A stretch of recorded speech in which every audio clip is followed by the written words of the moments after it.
José Manuel Sierra Páez, pastor evangélico, nacido el 2 de octubre de 1961 en Venezuela, lleva más de 40 años en el ministerio, con un profundo conocimiento de las Escrituras y dominio del hebreo bíblico. Reside en Santa Cruz de Tenerife, España, donde pastorea el Centro Evangélico Vida Nueva, fundado en 2001. Durante el confinamiento de 2020, alcanzó notoriedad en YouTube con un estudio escatológico de 9 capítulos sobre eventos actuales y futuros a la luz de la Biblia. En este mensaje, Pastor José Manuel Sierra nos invita a reflexionar sobre los eventos actuales y las señales que indican que estamos viviendo los últimos días. Él comparte su convicción de que Israel pronto regresará y desempeñará un papel crucial en los acontecimientos futuros, incluyendo la derrota del Anticristo y el establecimiento del reino de Dios en la tierra. El pastor aborda temas como el ascenso de China y la amenaza que representa para Estados Unidos, la continua lucha contra el terrorismo y el resurgimiento de ISIL, así como las crisis humanitarias en Siria e Irak. También destaca el aumento del nacionalismo y la xenofobia a nivel mundial, la desintegración de la Unión Europea y el debilitamiento de Estados Unidos, interpretándolos como parte del plan divino. Pastor Sierra hace un llamado a la preparación espiritual mediante la lectura de la Biblia y la oración, animando a todos a vivir una vida moral y ética para estar listos para el día del juicio. Este mensaje es una alerta para mantenernos firmes en nuestra fe y prepararnos para los desafíos que se avecinan. Como sabéis, cuando se retransmite la palabra de Dios, aunque lo hacemos desde el principio, hay mucha gente que se conecta. Tenemos hermanos en Las Vegas, parte de una de nuestras iglesias allí en San Francisco. Decirles que hoy hemos abierto un nuevo lugar de culto en la ciudad de Orlando, en Florida, ¿sí? Así que ellos están en este momento en directo, también por primera vez con nosotros. Había hermanos por diferentes partes de la ciudad, pero nos hemos puesto de acuerdo, hemos alquilado una iglesia que no la usan a esta hora, y entonces es la primera vez que los hermanos de Orlando, allí en Florida, se juntan para seguir la retransmisión de este culto en directo. Y habíamos hablado con una universidad en Miami para que nos alquilara un salón precioso, ya estaba todo prácticamente apalabrado, pero nos han comunicado que los maestros, los profesores de la universidad, pues han decidido no alquilarnos el salón de culto porque no quieren correr alto riesgo, no quieren alquilar lugares para hacer reuniones porque está el ambiente un poquito caldeado, y entonces hemos tenido que posponer nuestras reuniones en esa universidad y estamos buscando otro lugar para, Dios mediante, comenzar también en breve en la zona de Miami, también reuniones con muchos hermanos que tenemos por allí. Y quisiera que en esta tarde, pues como siempre les pido, ¿no? Y como siempre veo que es así, estemos muy atentos a la palabra que voy a compartir con ustedes en esta tarde, que va también un poco en la línea y en la temática de los últimos mensajes, puesto que estamos viviendo tiempos muy interesantes, y solamente la palabra de Dios es nuestra fuente fidedigna de información, y a ella nos ceñimos sabiendo que Dios todo lo que quiere que sepamos lo ha revelado y escrito en su palabra, y lo que no quiere que sepamos, por el motivo que sea, pues no nos lo ha dejado en su palabra, y eso no nos tiene que perturbar, sino lo que tenemos que hacer es ocuparnos en saber lo que dicen las Sagradas Escrituras, sobre todo lo relacionado con lo profético de los últimos tiempos. Estoy leyendo y leyendo otra vez las profecías que se encuentran en Daniel, que él dice la Biblia que las escribía pero no las entendía. Incluso en algunas ocasiones se le dice: escríbelas, séllalas, porque esto no es para tu tiempo.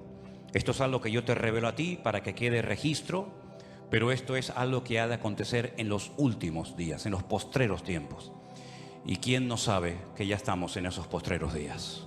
Cualquier musulmán le pregunta si ellos saben que estamos en los últimos tiempos. A cualquier judío, a cualquier cristiano con 2 dedos de frente, incluso a aquellas personas que no se definen como nada, pero te dicen, por ejemplo, cuando te los encuentras en la calle: esto va a reventar por algún lado, esto ya no aguanta más, algo va a pasar. Bueno, gracias al Señor, nosotros los creyentes podemos estar en paz en medio de la tormenta, porque sabemos lo que va a suceder. Y para eso tenemos la palabra de Dios. Oramos en esta tarde, queridos hermanos, pidiendo la bendición de nuestro Dios para este mensaje. Te damos muchas gracias, Señor, una vez más, por esta oportunidad que nos das de aprender, de conocer las cosas que tú has dejado en tu palabra para mantenernos firmes en la fe, para saber cómo actuar, cómo comportarnos en estos tiempos peligrosos y difíciles en los cuales nos ha tocado vivir. Señor, abre nuestro entendimiento para que podamos comprender tu palabra y podamos en esta tarde, Señor, ser fortalecidos en nuestra fe, en nuestra comunión contigo, y que esta palabra sea de bendición para todos los que la van a escuchar, tanto hoy como en cualquier otro momento. Nos ponemos en tus manos y pedimos tu bendición en el nombre de Jesús. Y amén, y amén. Yo lo primero que me gustaría pedirles a todos ustedes, no solamente los que están aquí reunidos, sino también los que están en sus hogares y los que después van a ver estas reuniones. No sé si se han dado cuenta, pero en las últimas semanas han habido centenares, cientos de miles de personas que, debido a todo lo que está ocurriendo, se han metido en, seguramente en muchas otras páginas, ¿no? Pero yo hablo de lo que nos atañe a nosotros, a ver qué es lo que está sucediendo, a ver qué es lo que está pasando. Tenemos ya mensajes en nuestro canal de YouTube que tiene casi 4.000 mensajes. Tenemos mensajes que ya pasan de los 2, 3, 4, 5, 6, 7, 8, 9 millones de visualizaciones. Es algo increíble ver cómo Dios está despertando las conciencias de muchísimas personas en muchas partes del mundo, porque están realmente preocupadas, diciendo ¿qué es lo que va a pasar? Yo ya digo, lo primero que les quiero pedir a todos ustedes es que mantengamos la calma, por favor.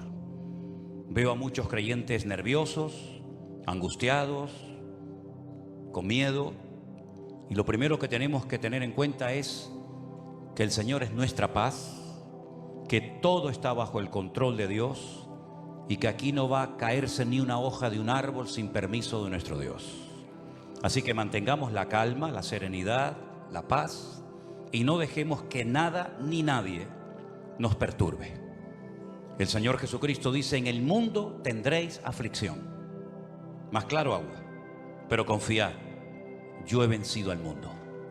Mi paz os dejo, mi paz os doy, no como el mundo la da. La paz de Cristo es una paz que, a menos que tú la tengas, no te la puedo explicar con palabras. Y mira que sé explicar muchas cosas, y el Señor me ha dado, pues yo creo que algo de sabiduría para explicar muchas cosas de su palabra. Pero explicarte lo que es la paz de Cristo, sinceramente, me faltarían palabras para poder explicarte lo que es vivir en cualquier momento y circunstancia de la vida, bajo la enfermedad de un hijo, bajo la muerte de un ser querido, en momentos de guerra, en momentos de necesidad, de crisis matrimonial, problemas de toda índole. Explicarte lo que es tener en esas circunstancias la paz de Cristo, prácticamente es imposible hacerlo con palabras, a menos que usted tenga esa paz morando en su corazón. Así que, hermanos, recordemos lo que dijo el Señor: ¿quiénes somos? La luz del mundo y la sal de la tierra. Si me permiten la expresión, guardemos la compostura en todo momento, porque ahora se nos van a presentar muchísimas oportunidades y ocasiones para dar testimonio y explicarle a la gente, si es que lo sabes, lo que está sucediendo y cómo va a terminar todo esto. Porque la Biblia no solamente te dice cómo va a empezar todo, cómo se va a desarrollar los acontecimientos, sino que además te dice cómo van a terminar los acontecimientos. Y lo que de entrada te puedo decir es que el mundo nunca más volverá a ser el mismo a partir del 7 de octubre. Nunca más Oriente Medio volverá a ser lo que fue. Europa nunca más volverá a ser lo que ha sido. El mundo espiritual ha cambiado radicalmente. Te lo voy a intentar explicar esta tarde. Porque todo lo que nosotros vemos que está sucediendo en este nivel, en esta dimensión de lo natural, es simplemente, como he dicho muchas veces, y lo repito, un reflejo del mundo espiritual. El mensaje de hoy yo lo he titulado ¿Palestina o Israel? Porque se está oyendo mucho hablar en los últimos días, semanas, acerca de Palestina, de Israel y de Palestina.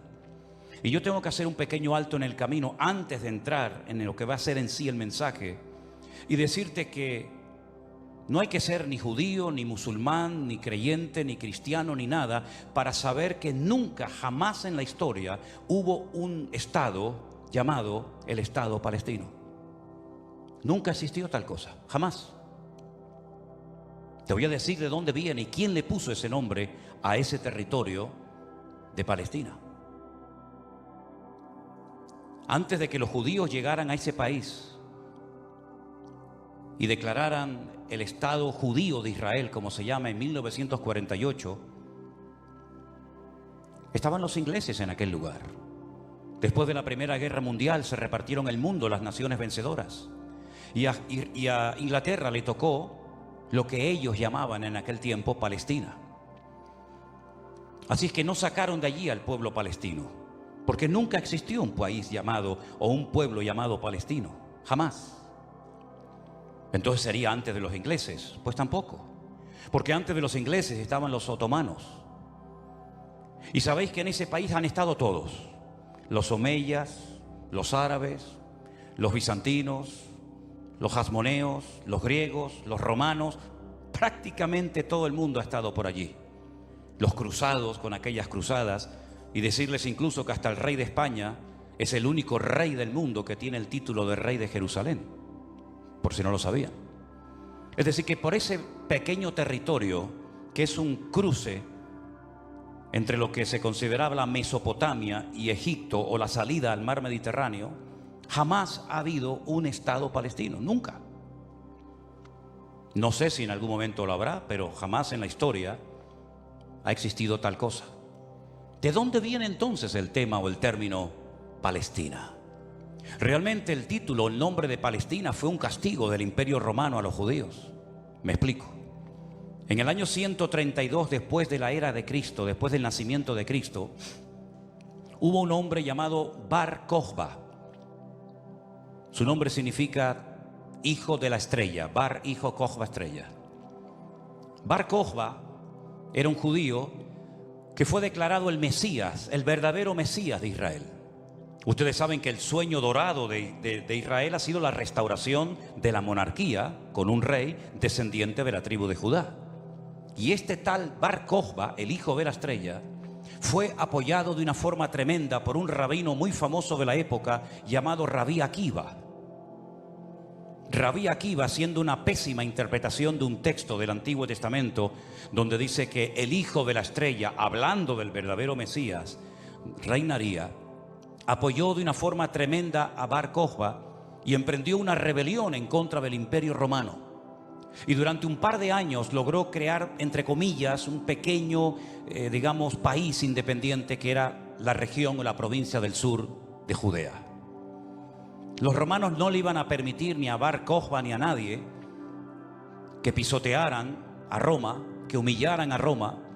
Y entonces se emprendió una matanza, una guerra terrible contra este líder religioso político, y lo desmenuzaron.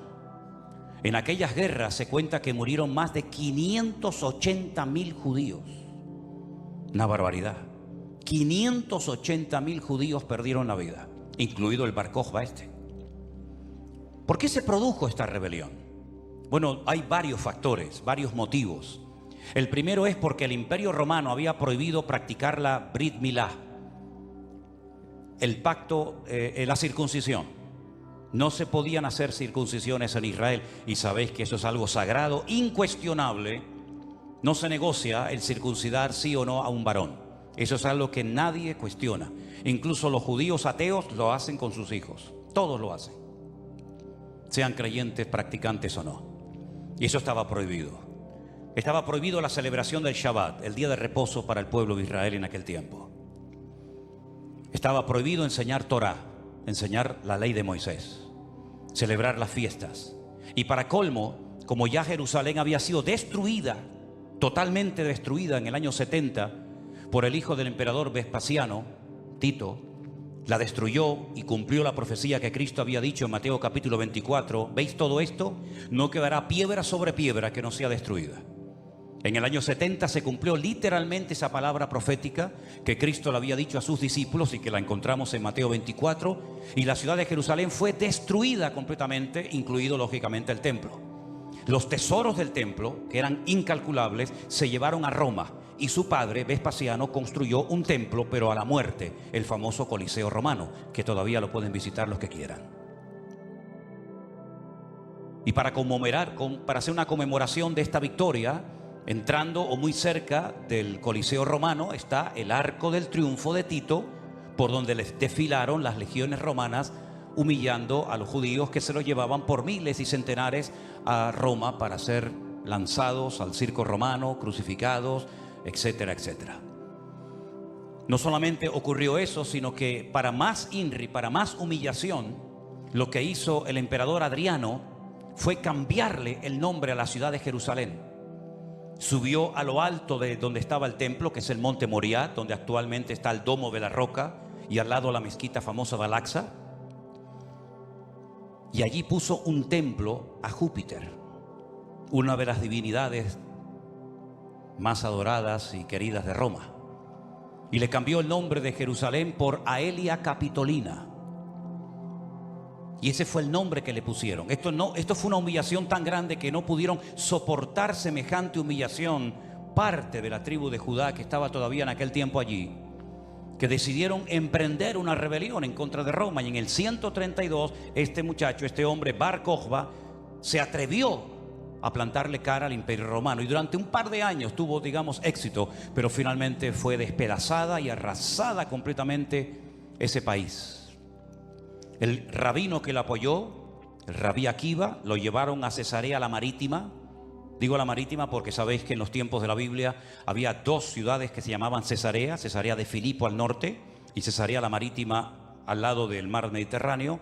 Y allí, con peines de hierro al rojo vivo, le arrancaron toda la piel y lo torturaron hasta la muerte a rabí Akiva. Y ya se acabó cualquier otra posibilidad de rebelarse, de levantarse contra el Imperio Romano. Queda un pequeño reducto de judíos, digamos, rebeldes, pero bueno, ese es tema para otro día. Y entonces, para humillar más a ese país, para que nunca nadie pudiera recordar que un día hubo una ciudad llamada Jerusalén, que ahora se iba a llamar, ya hacía años que se llamaba Aelia Capitolina, al país se le puso Filistea, tierra de filisteos. Y de ahí viene la palabra, el origen de la palabra Palestina. Fue un castigo de Roma a los judíos para que nunca más nadie pudiera echar de menos un país llamado Israel.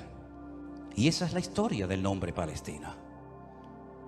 Y por allí, ya digo, han pasado todas las civilizaciones, culturas, religiones, imperios, cruzados, etcétera, etcétera. Pero nunca, a pesar de que Roma le puso a ese país Palestina o tierra de filisteos, jamás hubo un estado propio, gobernado, libre, independiente, llamado el Estado de Palestina. Jamás lo ha habido, nunca. Y no hay ni que ser cristiano para entender esto. Cualquier persona lo sabe perfectamente. Por lo tanto, cuando hace unos días un señor dijo que Jesús era palestino, yo le pediría a los que son de ese país que se pongan en contacto con su embajador o con su presidente y le corrijan a este señor, porque Palestina no existía en la época del Señor Jesús. Hay que decirle a este señor que Jesús era de la tribu de Judá. Su padre y su madre, que están sus árbol genealógico en la Biblia, Mateo capítulo 1, Lucas capítulo 3, eran descendientes de la tribu de Judá, que a su vez estaba entroncada con la casa real del rey David. ¿Y quién era David? Era de la tribu de Judá. Su papá se llamó Isaí. El padre de Isaí fue Obed. El padre de Obed fue Booz. Y Booz era el hijo de Rahab, que se casó con Salmón, que era del pueblo de Israel. Por lo tanto, Jesús era judío. Por eso lo circuncidaron a los 8 días. Por eso subía a Jerusalén 3 veces al año, para celebrar las fiestas que la Torá de Moisés indicaba que tenían que subir a Jerusalén. Por eso Jesús nunca fue a una mezquita, siempre fue a sinagogas. porque ni siquiera las mezquitas, el Islam existía en la época de Jesús, sino que tendrían que pasar más de 600 años, más de 6 siglos y medio, hasta que naciera el Islam, que por cierto significa sumisión. ¿A quién? Lo interesante es que el Señor Jesucristo, cuando es juzgado por sus enemigos, en este caso los romanos, el que lo sentencia a muerte ordena poner encima de la cruz un título escrito en 3 lenguas: latín, griego y árabe. Si ustedes me dejan que siga, tienen un problema, porque he dicho un disparate y ustedes no han dicho nada. Y ustedes no tienen que permitir que yo ni nadie diga disparates en este púlpito. Eso es. Entonces corríjame cuando digo algo mal, no tengan miedo. El Poncio Pilato dijo: encima de su cruz tienen que poner un cartel en latín, el idioma de los romanos, en griego, la lengua internacional de la época, y en hebreo, que es el idioma que habla este pueblo, que diga: Jesús Nazareno, Rey de los judíos. No dijo rey de los palestinos, no dijo rey de los árabes, dijo rey de los judíos, que eran los que vivían allí. Porque dice Juan capítulo 1 que a los suyos vino y los suyos no le recibieron. Y los suyos eran judíos que estaban viviendo en aquel momento bajo la opresión, bajo el yugo del imperio más terrible que jamás ha existido y el más longevo, que fue el imperio de Roma. Así que de ahí viene todo esto del nombre Palestina y filisteos y todo esto, queridos hermanos. Pero nunca, repito, ha existido un Estado palestino. Cuando en 1948 las Naciones Unidas decidieron partir el país en 2, Israel dijo: estamos de acuerdo. Si los árabes que en ese momento habitaban en ese país, que la mayoría eran de origen jordano, el país que estaba al lado, porque no sé si saben que, por ejemplo, la explanada de las mezquitas arriba, en el monte Moriat, en el monte de Moriat, eso está bajo protectorado de Jordania. Y cuando tú ves a los ancianos caminando por las calles de la ciudad vieja de Jerusalén, la mayoría de ellos llevan un pañuelo de cuadraditos blancos y rojos, que es el pañuelo de Jordania, porque Palestina no representa a nadie, sino ellos eran de origen jordano, ¿verdad? Y es interesante notar que Israel en ese año decidió quedarse con los territorios que las Naciones Unidas decidieron darle, y los árabes dijeron rotundamente no. Que yo digo, si hubieran sido listos en ese momento, hubieran dicho: vale, nos quedamos con la mitad, y ya con la mitad, ya que es mía, después podemos hacer otro tipo de presiones, pero por lo menos ya tengo la mitad. Y es que si dices que no, al final no vas a tener ni lo que tenías. Durante todos estos años, desde 1948 hasta hoy, ese país siempre ha estado en guerra, o preparándose para una guerra, como dicen allí. Y la cruda realidad es que ese pequeño pueblo ha ganado todas las guerras, no ha perdido ni una. Ha desbaratado naciones tremendamente poderosas con un poderío militar espectacular. Y cada vez que gana, lógicamente, extiende el terreno. No podían entrar los judíos a la ciudad vieja de Jerusalén. ¿Saben la tortura que es para un judío estar viviendo en Jerusalén y no dejarte entrar a la ciudad de Jerusalén y poder acercarte y tocar el Kotel Hamarabí, el muro de los lamentos, para orar a Dios? No podían hacerlo. Desde 1948, que entraron allí, hasta 1967, en la guerra famosa de los 6 días, los judíos veían de lejos.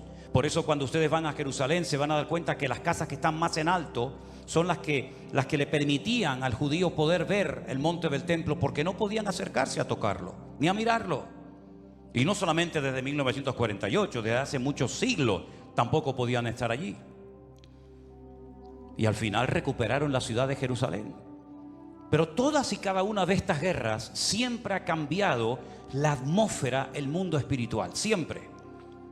Porque algo que tenemos que tener presente es que el mundo natural refleja lo que está pasando en el mundo espiritual, ni más ni menos. Y me gustaría, con algunos textos de la Biblia, demostrarles que el mundo espiritual es tan real como este mundo en el cual nos movemos tú y yo como pez en el agua. En el libro de Daniel, en el Antiguo Testamento, este hombre está cautivo en Babilonia. Las tribus del sur Judá y Benjamín han sido derrotadas, han sido humilladas por las tropas de un tal rey Nabucodonosor. Son llevadas cautivas por 70 años a Babilonia. Algunos se preguntarán, ¿y por qué fueron llevados cautivos a Babilonia justamente 70 años?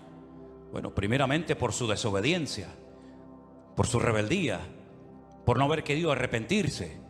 Muchas veces el Señor le mostró a Ezequiel en visión los pecados terribles que ellos hacían en la intimidad, que nadie los sabía, pero que Dios los conocía perfectamente. Y dice que se lo llevaba en visión y le decía, métete por el agujero de esa pared y mira lo que están haciendo ahí adentro, a ver si no son dignos de mi ira y de mi juicio, ¿verdad? Y por 70 años son llevados a Babilonia para que la tierra descanse en una celebración que todavía, en una ley que todavía los religiosos, los agricultores religiosos practican, otros no. Y es la ley de la Shemitah. La Shemitah es una ley que obliga al agricultor, al que se dedica a los labores del campo, a dejar reposar la tierra un año entero. No se puede trabajar la tierra. Nosotros estuvimos este año, creo que fue este año, el año pasado, y veíamos muchos campos muy bonitos, muy bien arados, muy bien trabajados, y otros campos totalmente como abandonados, llenos de malas hierbas, y nos decían, estos son los campos de los agricultores religiosos que no van a trabajar durante este año, por la ley de la Shemitah, que es el descanso de la tierra. Dios preparó un día a la semana para el descanso del hombre, para que usted no sea una máquina de trabajar y trabajar y trabajar, sino que también reconozca que hay un Dios que creó el universo, la tierra, y nos da la familia y los hijos para disfrutar, y no que usted se ponga con 70, 80 o más años de la vida y lo único que ha hecho en toda su vida es pagar deuda, comprar cosas y trabajar ¿verdad? Como un esclavo, y al final se le fue la vida trabajando, cuando el Señor dice, detente, cesa toda actividad y descansa como mínimo tú, tus empleados, tus bestias, tus animales durante un día a la semana. Y así reconocen la obra creadora de Dios, y así renuevas tu fuerza para empezar una nueva semana con la bendición de Dios. Pero también la tierra el Señor la cuida, porque dice la Biblia que la tierra es de Dios, no es del hombre. La tierra de Israel no es de los judíos.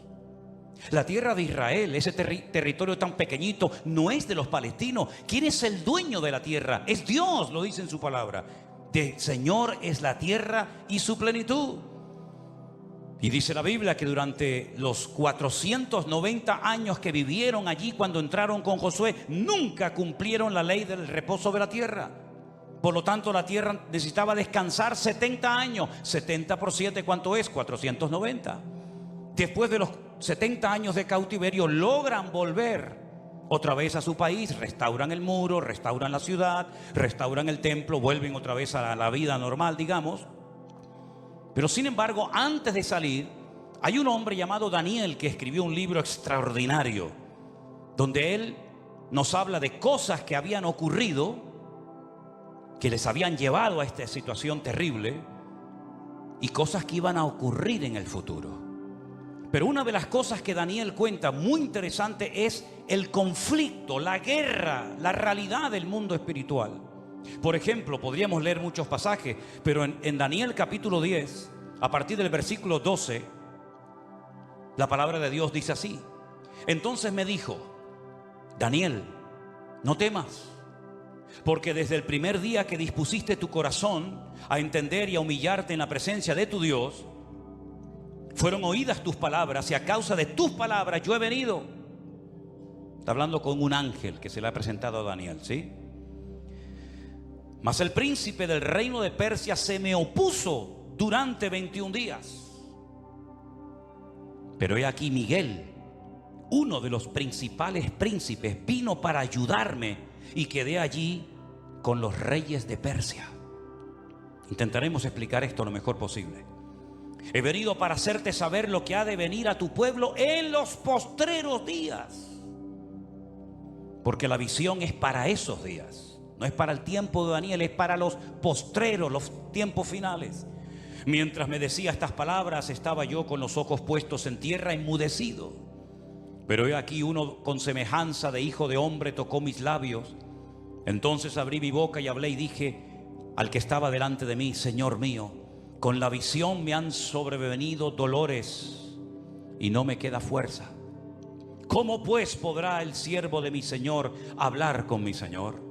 Porque al instante me faltó la fuerza y no me quedó aliento. Y aquel que tenía semejanza de hombre me tocó otra vez y me fortaleció y me dijo: muy amado, no temas, la paz sea contigo, esfuérzate y aliéntate. Y mientras él me hablaba, recobré las fuerzas y dije: hable mi Señor, porque me has fortalecido. Y me dijo: ¿sabes por qué he venido a ti? Pues ahora tengo que volver para pelear contra el príncipe de Persia. Y al terminar con él, con el príncipe de Grecia, que vendrá. Pero yo te declararé lo que está escrito en el libro de la verdad, y ninguno me ayuda contra ellos sino Miguel, vuestro príncipe. Aquí está hablando de príncipe, el príncipe de Grecia, el príncipe de Persia. Habla de un arcángel tremendamente poderoso que aparece en pocas ocasiones en la Biblia, llamado Miguel, que dice que es el príncipe que protege al pueblo de Israel de ser aniquilado y destruido. Porque una cosa que les quiero decir y que os quede clara, y me da igual si estáis de acuerdo o no, me da igual, créame, pero te lo tengo que decir. Recientemente se le preguntaron a altas autoridades de Hamás y le dijeron: si pudierais elegir entre tener todo el Estado de Israel, todo el territorio, de norte a sur y de este a oeste para ustedes, o la destrucción, la aniquilación total y absoluta del pueblo de Israel, ¿qué elegiríais? ¿Sabe la respuesta, no? Preferimos que no exista ni un solo judío sobre la faz de la tierra antes de quedarnos con todo su territorio. Porque no es que quieren quedarse con todo el territorio, es que quieren arrojar al mar o al desierto para que muera toda la población de Israel, que en este momento está alrededor de unos 15 millones de personas más o menos repartidas en varias naciones de la tierra. ¿Quién puede negociar con alguien que te quiere matar? ¿Quién puede negociar con alguien que viola a tus hijos y los quema delante de tu presencia? ¿Quién puede negociar con alguien que le abre el vientre a una mujer embarazada y le saca a su hijo que aún está con vida? ¿Quién puede negociar con alguien que te odia y que el sueño de su vida es destruirte a ti y a toda tu descendencia? ¿Quién puede negociar con semejantes salvajes? Fijaros que ya no digo animales, como decía hasta el otro día, porque no quiero ofender a los animales. Pero aquí encontramos una realidad espiritual. Daniel estaba orando, estaba ayunando por 21 días, 3 semanas seguidas, y la respuesta a su oración no venía la respuesta a su oración. Y finalmente se le presenta un ángel y le dice: desde el primer día que te pusiste a orar, tu oración llegó a la presencia de Dios. Y entonces, ¿por qué no vino la respuesta? Porque el príncipe de Persia se me oponía.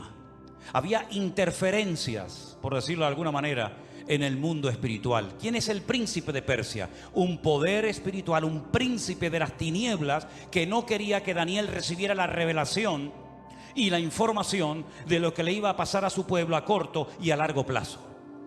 Y con esto coincide lo que se ha leído esta tarde desde este mismo púlpito, la famosa armadura del cristiano en Efesios capítulo 6.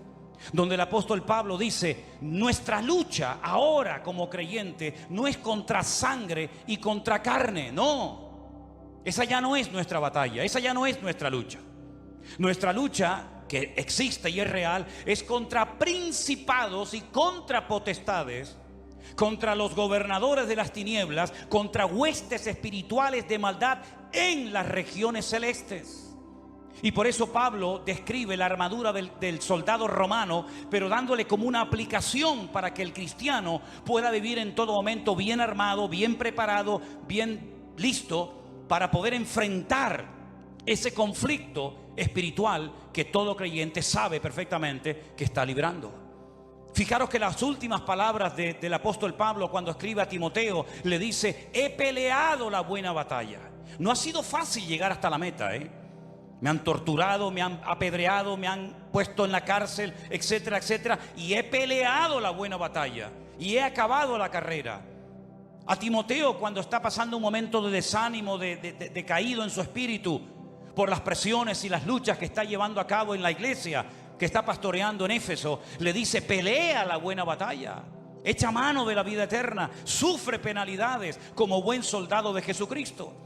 Yo sé que por ahí se ha predicado un evangelio aguado, un evangelio donde ven a Cristo y todos los problemas se te van a solucionar. No es verdad. Dios te va a dar gracia, paz y fortaleza en medio de los problemas. Pero muchos problemas no van a desaparecer por el hecho de que ahora usted se ha convertido a Cristo. Si le han predicado otra cosa, no es mi problema, pero sí es mi responsabilidad decirle que la vida no es fácil, ni para el ateo ni para el creyente.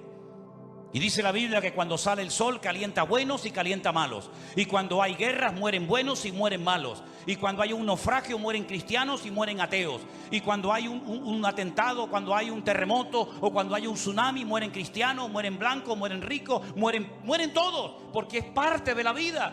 Pero en medio de las tormentas y sufrimientos de la vida, nosotros sabemos que el Señor está a nuestro lado.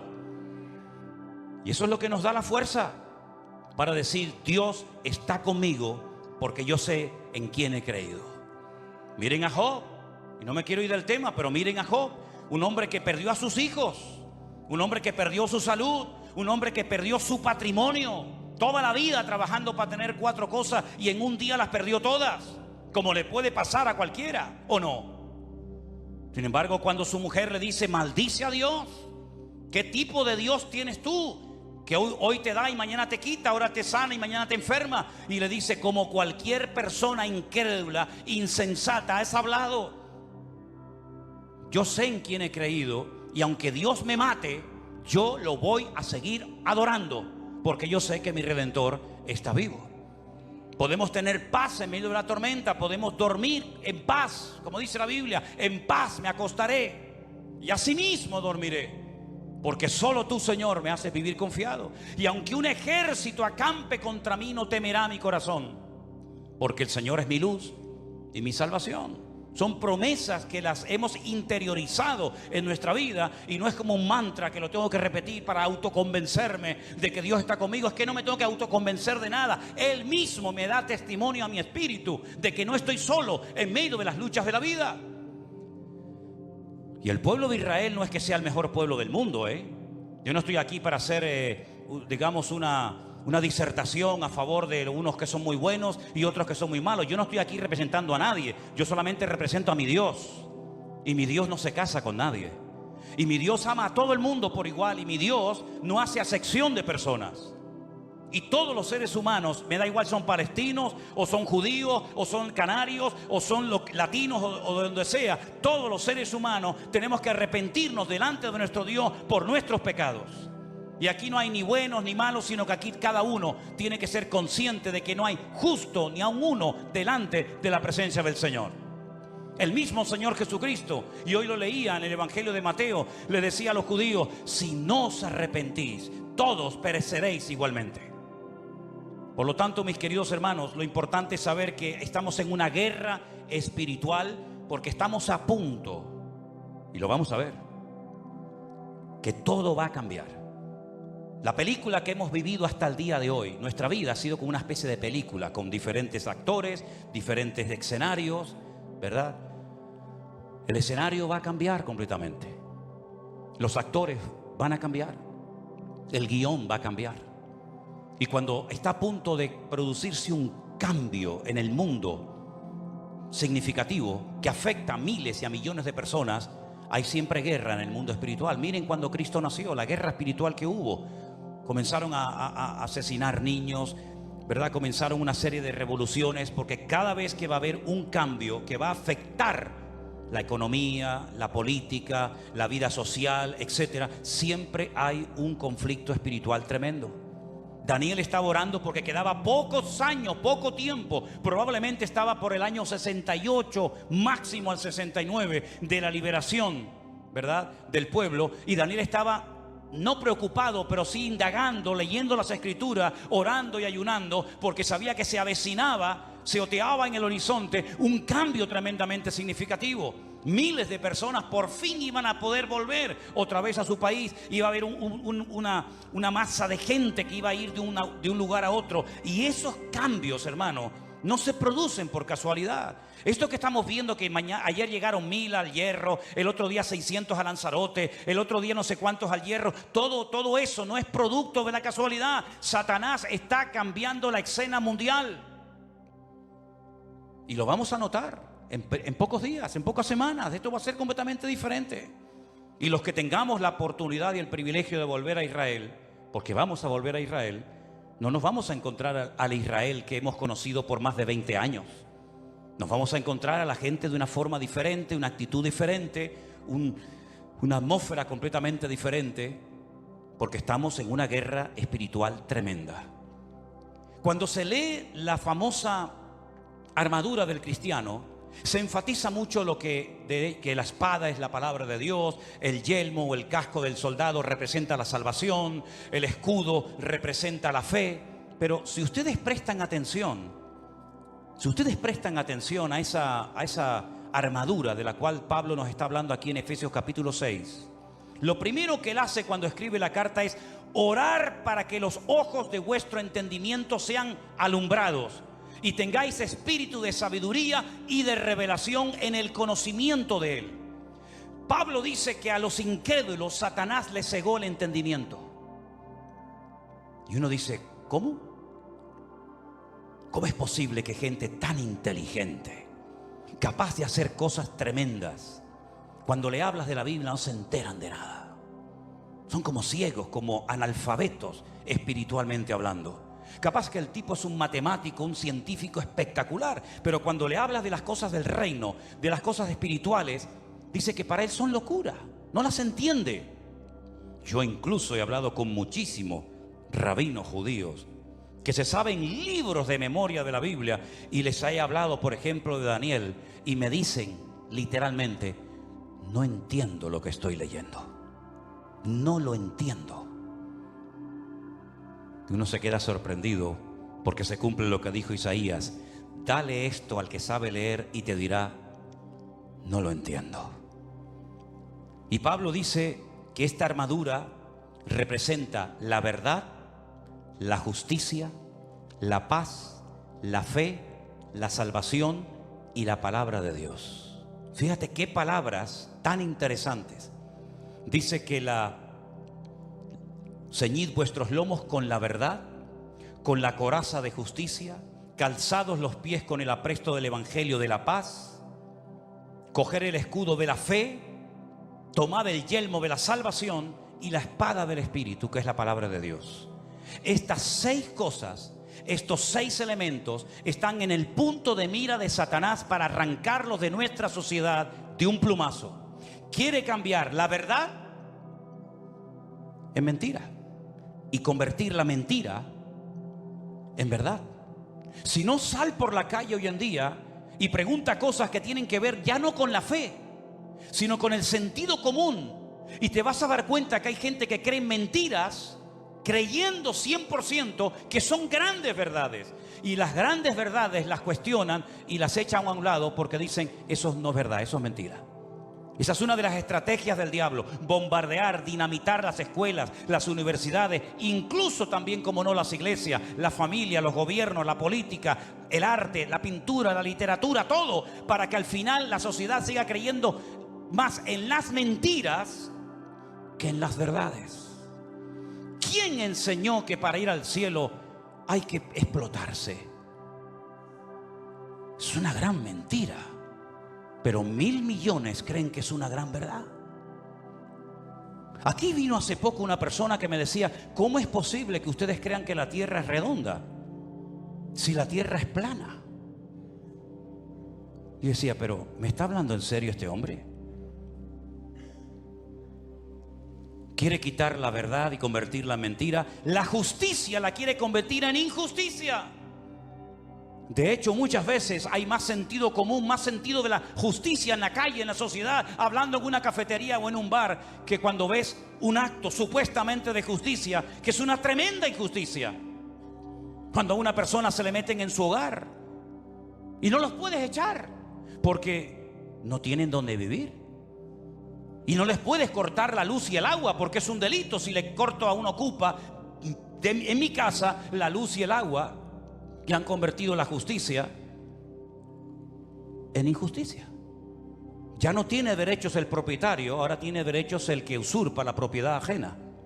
¿Eso es una justicia? ¿Eso es justicia?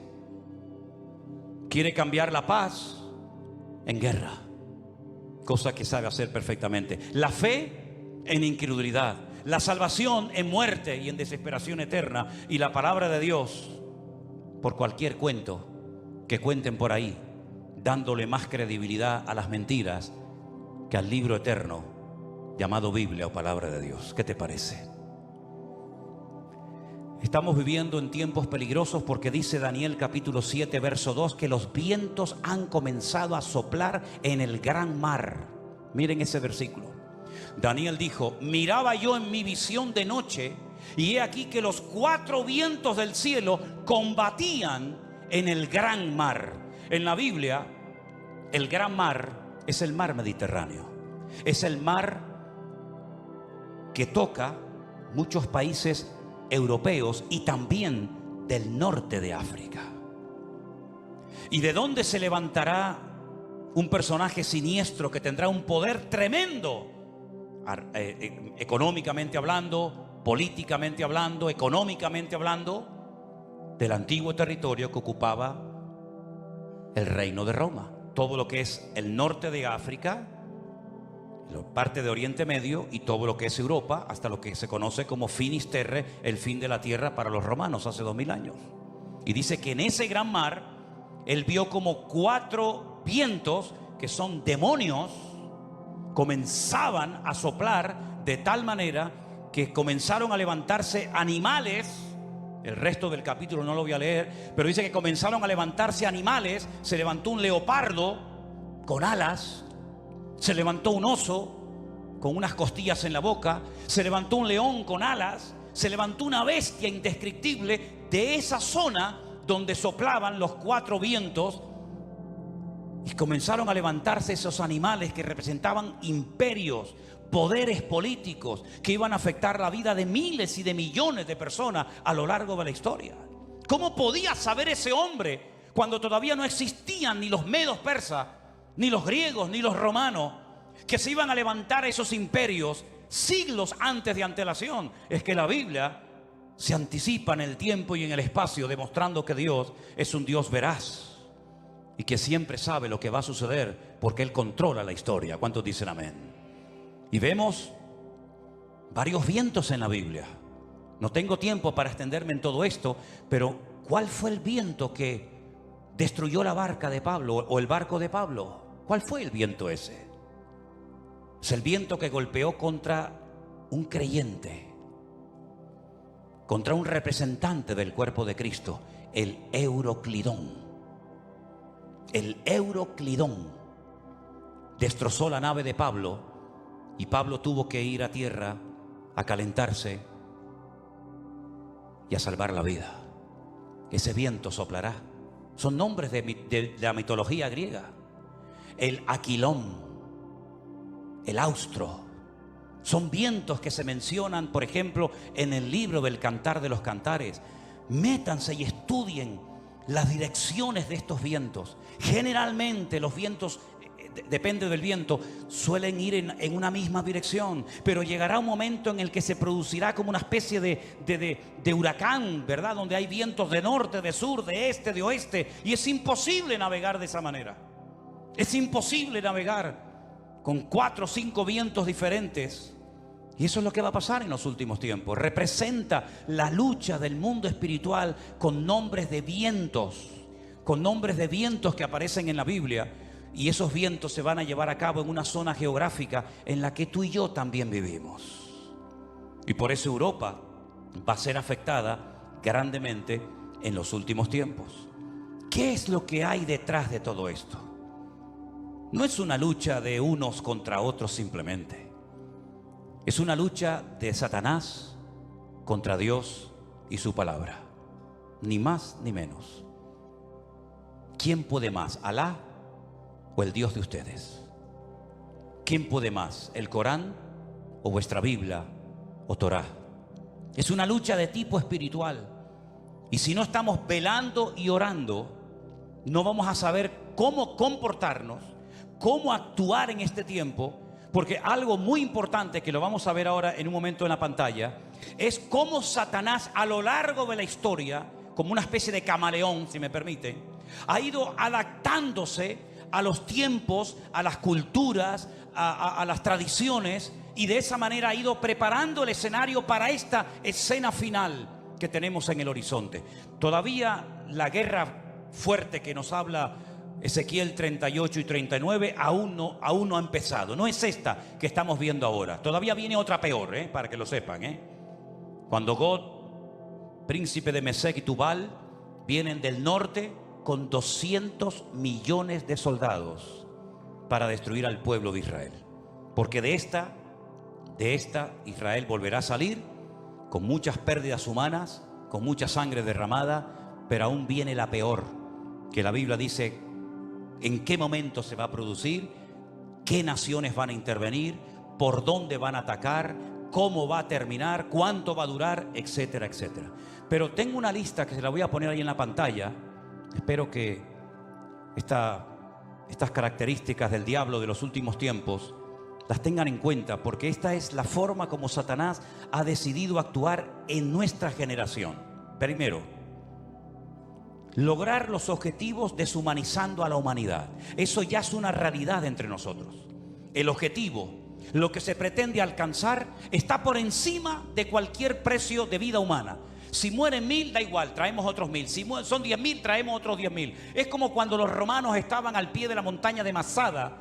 ¿Se acuerdan en Masada, en el desierto de Judea? Dice la Biblia que había arriba en Masada un reducto de judíos que no querían rendirse. Ellos rodearon la muralla de Masada y comenzaron durante años y años y años a echar tierra para construir una rampa que todavía se puede ver, y por esa rampa subieron ¿cómo se llama? El aparato ese de madera grande.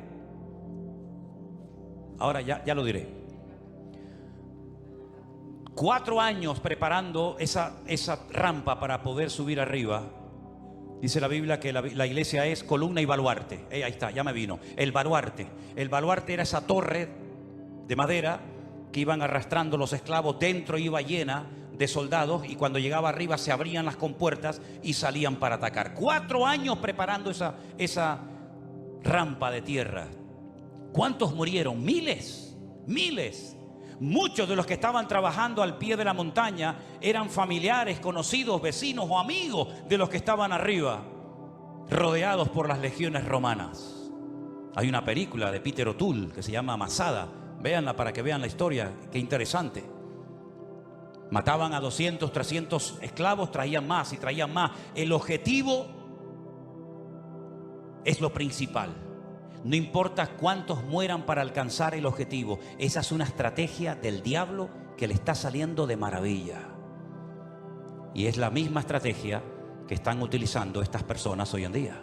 El fin justifica a los medios. La vida humana no tiene ningún valor. El objetivo es lo principal. Número 2.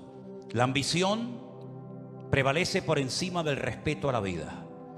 Voy a conseguir mi objetivo y alcanzar mis metas a toda costa. Me da igual si tengo que torturar, matar, me da exactamente igual. La ambición, la arrogancia de mi corazón es tan poderosa, es tan fuerte, que si tengo que hacer lo que haga falta, lo hago. Número 3.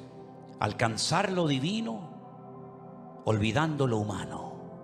Si para ir al cielo y tener las 90 que dicen que voy a tener ahí arriba, tengo que asesinar a todos estos, estoy dispuesto a hacerlo, porque lo divino, lo que yo creo que es lo divino, prevalece sobre lo humano.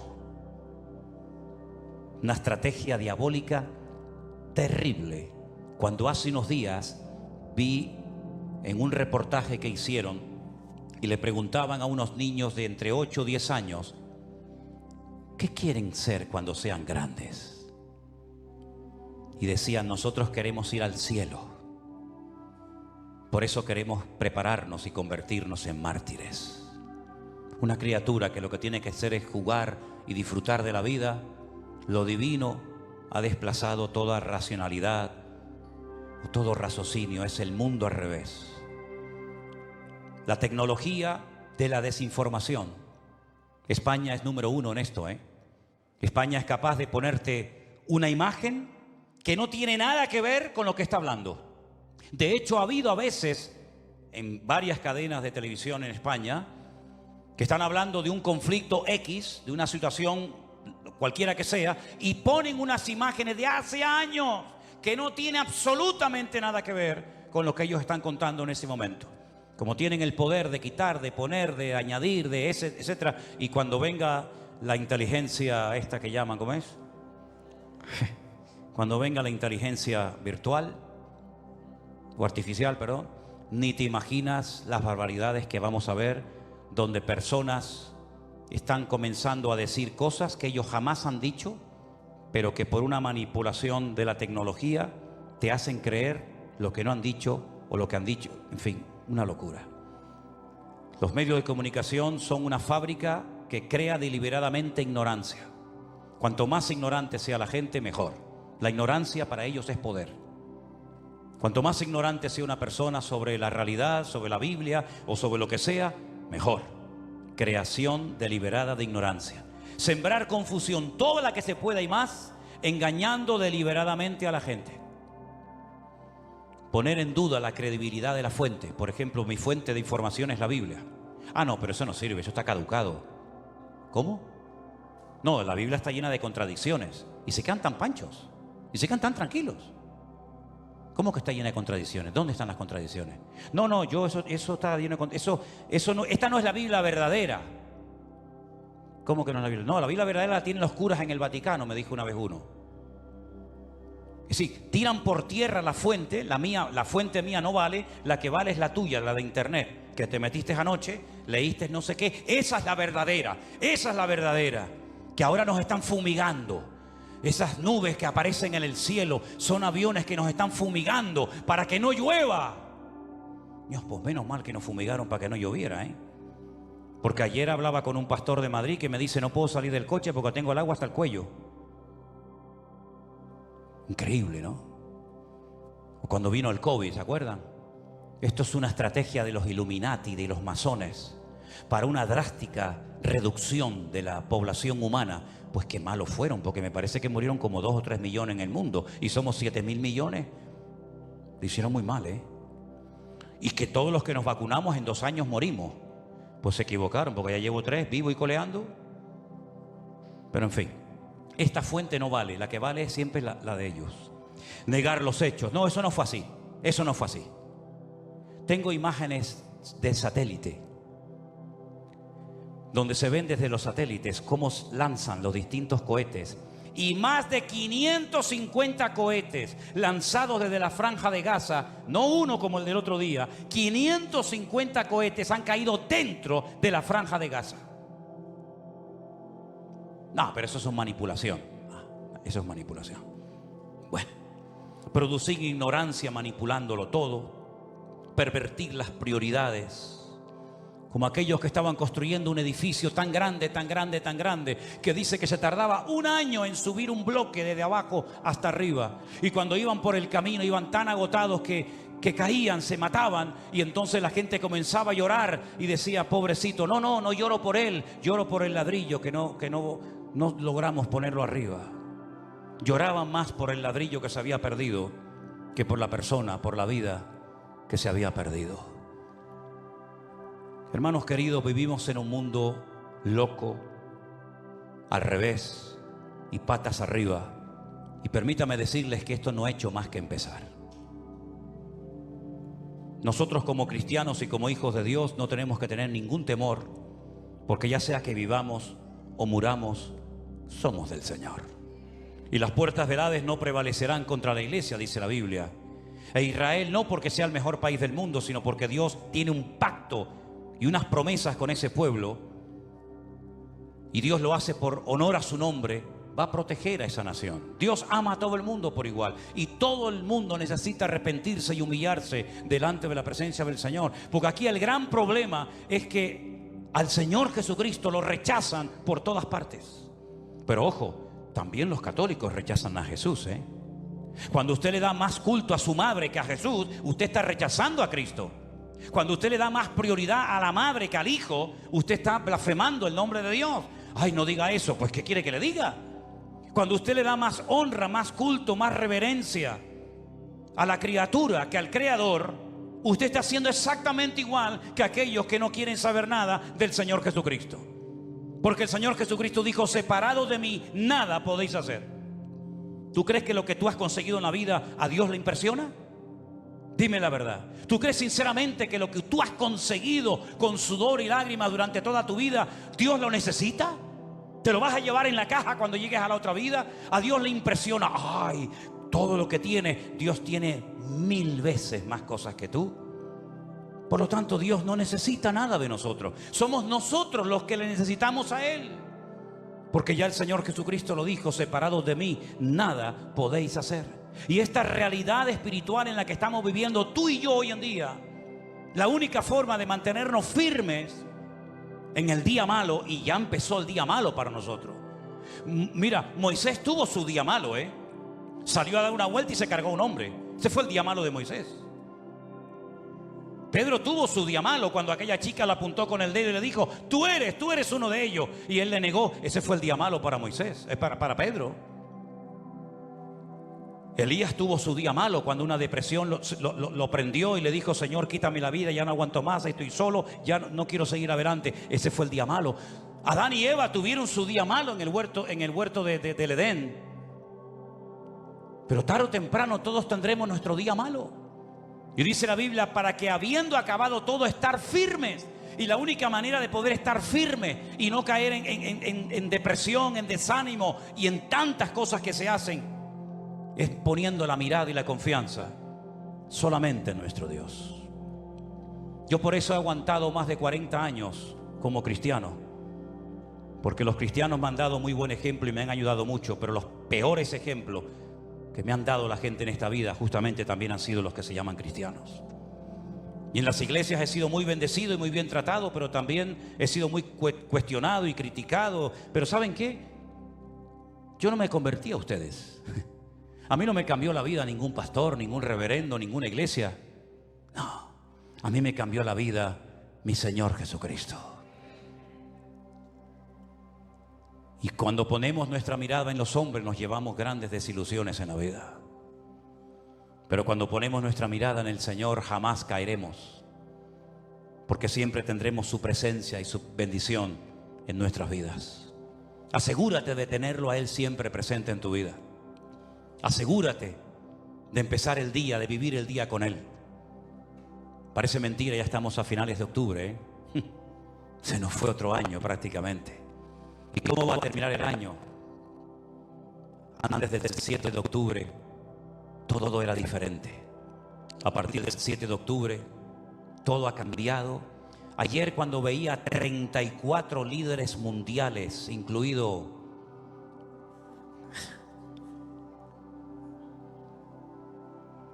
¿saben qué les digo, no? Cuando yo veía 34 líderes mundiales y allí estaba don Peter Sánchez, yo decía: en estos 34 que están aquí, mira que los miré de arriba abajo, de izquierda a derecha, ¿estará ya el anticristo? ¿Estará ya el anticristo? Porque el mundo está clamando por alguien que venga y solucione todo.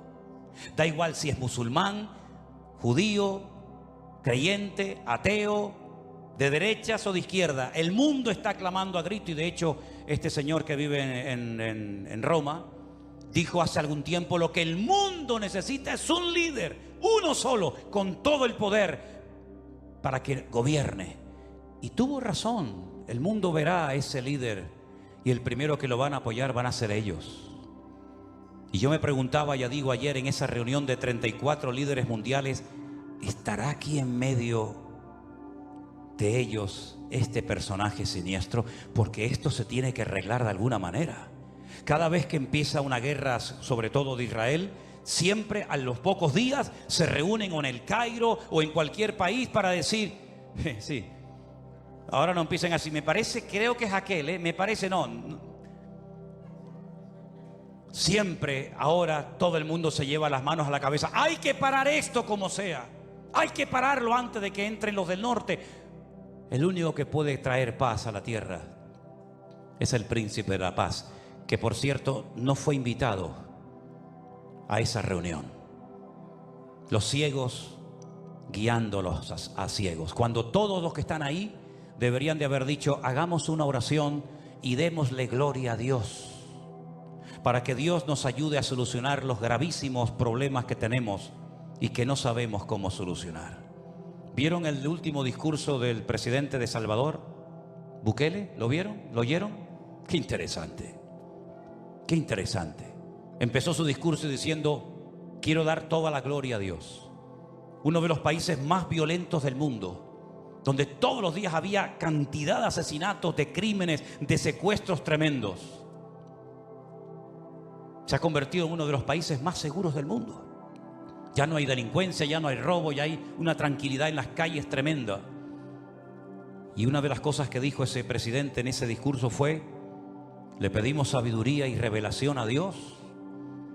En una semana solucionamos todos los problemas, no murió absolutamente nadie.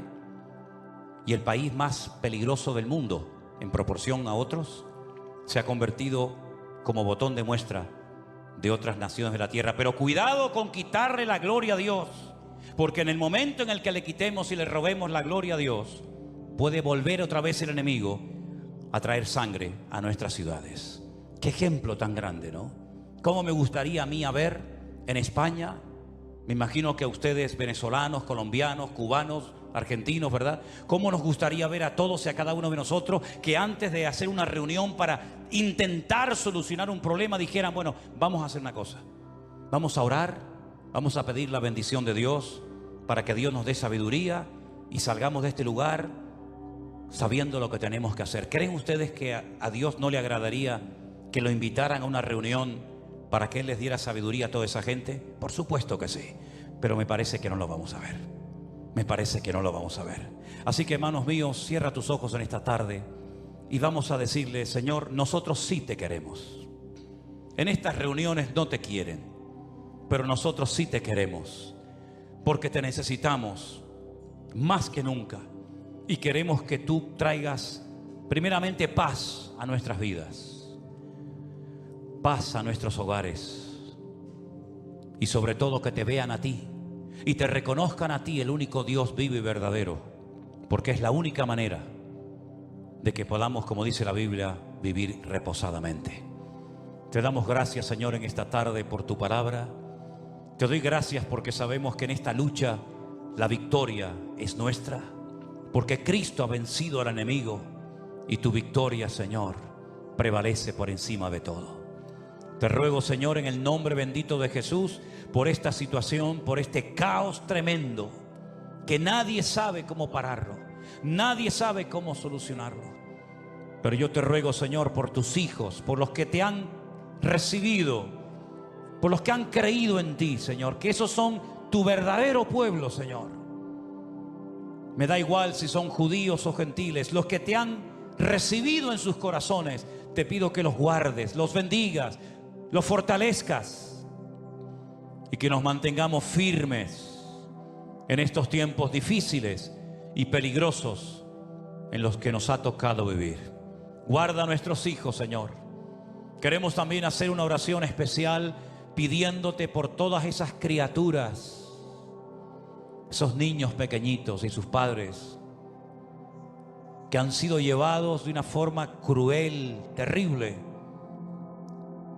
Señor, que vuelvan todos y cada uno de ellos, Señor, cantando y alabando y dándole gloria a Dios. Señor, en el nombre de Jesús, tú no tienes ningún problema en resolver nuestros problemas si te pedimos ayuda. Por eso, Señor, métete en nuestra familia, toca la vida de nuestros hijos, toca la vida de los líderes del mundo, para que te reconozcan y clamen a ti, Señor. Faraón pidió ayuda y la recibió. Nabucodonosor pidió ayuda y la recibió. Señor, te pedimos que toque los corazones, que te lleves corazones de soberbia, de piedra, y traigas humildad y arranques las mentiras a las que se agarran millones de personas, porque la única verdad eres tú, Señor Jesús. Gracias por tu paz y por tu presencia en nuestras vidas. En el nombre de Jesús. Amén.